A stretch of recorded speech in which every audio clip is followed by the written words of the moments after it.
fool. We ain't even talk about these fake Bugattis and fake houses with these pools and you can put out of in the next 2-3 years and all that cheese jewelry. We ain't even finna talk about none of that. Like none of that is the topic of, I guess. This was like, I got an opportunity for you. I don't have the money for you, but I got the opportunity. So this is the daughter of the ruler of Dubai, and apparently she uses controversial rule on social media. You know, so I usually do my homework. I'll find somebody who knows somebody or something. They could give me some information, like who is it? Like, who is he? And you know, Frenchie, they got me the tape. They got me the tape of his mother's house, where his mom's work at. You know what I'm saying? The other cribs, the studios, stuff like that. That's the Cali tape. Right. Okay. I had all of it. What if I told you French Montana's billion-dollar marriage ain't the win it looks like? What if the palaces, the princess, and the fairy tale glow are really just another kind of cage? And guess who's saying it? Young Thug. He went from telling on his day ones to talking garbage about French. Young Thug has always had a way of seeing the game differently. While rappers chase clout and headlines, Thug moves with a mix of genius and chaos, sometimes unpredictable, but always authentic. And when he speaks on French Montana, it ain't jokes, it ain't memes. It's a warning. I'm on your from my fake page. Can't about to black me. I still see it. You post a picture. That ain't me on that picture. Lane green ass nigga. The whole world been thinking that too, man. I'm finna say so. Gonna say something about that, man. That ain't me with that ugly ass skirt on that with that hat, nigga. I don't wear shit like that. According to Thug, French's new life in Dubai might look like luxury, but it smells like control. You can put a man in gold, but that don't make him free, Thugger says. And in that one sentence, he flips the whole conversation. French shocked the industry when he popped out engaged to a Dubai princess, tied to a dynasty worth billions. To fans, it was the ultimate level up. A rapper from Morocco, raised in the Bronx, now sitting in palaces like he's royalty himself. But Thugger points out the irony. French didn't build the kingdom, he just walked into it. And when you walk into someone else's empire, you play by their rules. Thug doesn't deny the possibility of love, but he also doesn't ignore the timing. French's engagement came right when the heat was turning up in America, when scandals and investigations were swirling all over the industry. To Thug, that timing ain't random. Man ain't running into love, he running out of problems, Thugger says. It's survival dressed up like romance. This is where Thugger's words sting. He knows what it feels like to balance fame, money, and freedom. That's why he looks at French's situation and sees danger, not just diamonds. You can have billions around you and still be broke in spirit, he warns, because real power ain't what you wear, it's what you control. And right now, French looks like he's wearing power, but not owning it. Table, and I'm sure there were some other ones also. Yeah. I came to Steve Rifkin when I had Chopper Down. I walked in the office, it was him and Gabi. And Gabi was managing. I was like, yo, Steve, give me $200,000. Let me go make music. You know what I'm saying? Just let me. Steve was like, nah, I'll give it to you. Never got it. Never got it. I dropped. Which is funny because Gabi's the president of SRC. Steve is like the CEO, but so I don't know what type of but Steve makes the final call. Yeah. So I asked for $200,000. You know what I'm saying? And it's like fans are divided. Some say French won. He's untouchable now, shielded by royal money, living in luxury most people can't dream of. Others side with Thugger, saying he traded his hustle for a leash made of gold. The streets love a fairy tale, but they also love the truth.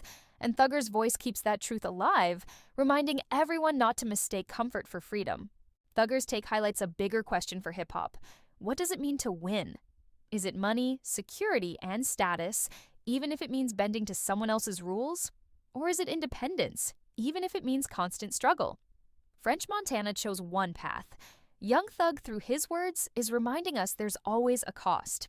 French Montana may look like a king right now, smiling next to palaces, walking with royalty, shining in designer fits. But Thugger cuts through that image. The crown don't mean nothing if somebody else put it on your head. And that's the key. French didn't carve this kingdom, he walked into it. To Thug, that's not power, that's placement. And placement can always be taken away. Khaled comes out, like we said, and now you have real deals on the table. And out of all those, you go with Diddy. That's not how it really went. Was it Diddy? Was it Bad Boy MMG? Yeah, I went to go see Ross. And Ross was like, I got an opportunity for you. I don't have the money for you, but I got the opportunity. I guess because the same thing Meek did, the same thing Wale did. I guess whatever the way the situation, his label was, he wasn't trying to give me the money I wanted, and I wanted like a whole bunch of money. But he was like, look, let's do it like this. Let's call Puff. And let's get him to give you the bag. You can still be MMG / you know what I'm saying? Bad Boy, Coke Boys, yep. Right. How much money did you get? $2 million. What makes Thugger's words sting is that they come from experience. He knows the music industry is full of smoke and mirrors, contracts that look sweet, but come with hidden chains. And now he looks at French's royal marriage and sees the same pattern. Luxury on the surface, control underneath. They can buy you the car, the house, the chain, the life, but if you can't call your own shots, it ain't yours, he warns. And the crowd listening knows he's right. French's move to Dubai feels like the ultimate escape plan. Billions around him, royal protection, a new identity, far from American drama. But Thugger flips it on its head. Man think he's safe 'cause he in a palace. You safer in the jungle if you know the rules. What he means is simple. Protection that comes from someone else ain't real protection. The minute you stop being useful, the shield drops. And when the shield drops, the fall hurts worse than ever. Fans watching this saga play out can't agree. One side says French leveled up, he's living a dream nobody else from his background could ever touch. The other side says it looks too clean, too polished, too rehearsed, and Young Thug is fueling that fire. Every time he speaks, he pushes people to look deeper. Don't just see the gold, see who holding the keys to the vault. Fool. We ain't even talk about these fake Bugattis and fake houses with these pools and you can put out of in the next 2-3 years and all that cheese jewelry. We ain't even finna talk about none of that. Like that is the topic of, I guess. Showing videos of your pool in front of your pool. Yeah, everybody got a pool, nigga. Man, live on Slauson in LA with a pool. You ain't got them doing that, nigga. Show me a pool inside the ocean. Like, what, you showing me a pool? Nigga, the smallest house in LA got a pool. You block from your page. There's also cultural symbolism at play. French Montana started his career as the hustler, the underdog, the Moroccan immigrant who made it in the Bronx, who fought his way up through DVDs and mixtapes. That story inspired people because it was about beating the odds. Now, his narrative feels rewritten. Instead of, I built this, it's I joined this. And that shift matters, because hip-hop's audience has always respected independence more than attachment. But here's the twist. What if French Montana flips the script again? What if he uses his royal connection not just to live in luxury, but to build something bigger? Businesses, global brands, real investments. Thugger himself admits, if he turned that into his own empire, then it's different. That's power. It's a possibility, and it's what makes this story so gripping. Because if French figures out how to move beyond being the rapper who married a princess to being, but Thugger also paints the darker picture. If you just sit there shining, you ain't the king, you the trophy. That line hits heavy. It's the idea that French could become just another accessory in a dynasty too big to control. The palaces, the gold, the photos, they look amazing. But if they're not backed by real autonomy, they're just decorations. And when the dynasty decides the decoration don't matter anymore, it gets replaced. At the end of the day, this story is about more than French Montana. It's about what hip-hop values. Is it about survival at any cost, even if it means trading freedom for comfort? Or is it about ownership, about standing on your own, even when the grind is hard? Young Thug's take pushes the culture to ask itself, are we celebrating crowns, or are we celebrating control? Respect in hip-hop is complicated. Money can get you love, but it can also buy you hate. Status can make you untouchable, but it can also put a target on your back. French Montana's marriage symbolizes that paradox. To some, he's the immigrant kid who hustled his way into palaces, proof that dreams can come true. To others, he's a man who stopped hustling the moment he found a shortcut. Young Thug is voicing that second perspective. And let's not ignore the court of public opinion. Social media. Every post French drops with his wife gets dissected like a science project. Half the comments say French won, the other half say he's being owned.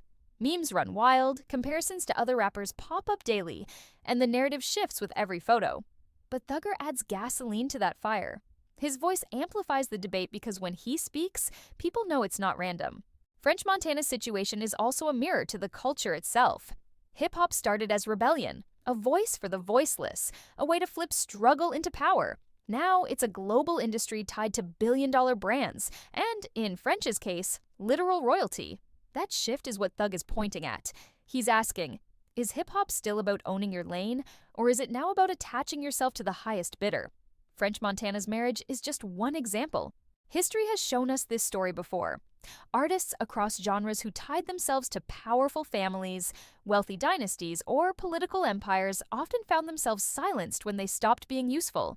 Their individuality faded, and they became symbols of someone else's power. That's the nightmare scenario Thugger's warning French about.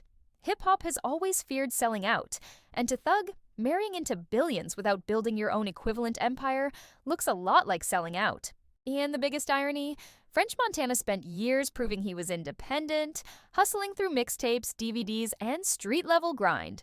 That journey was about freedom, about self-made success.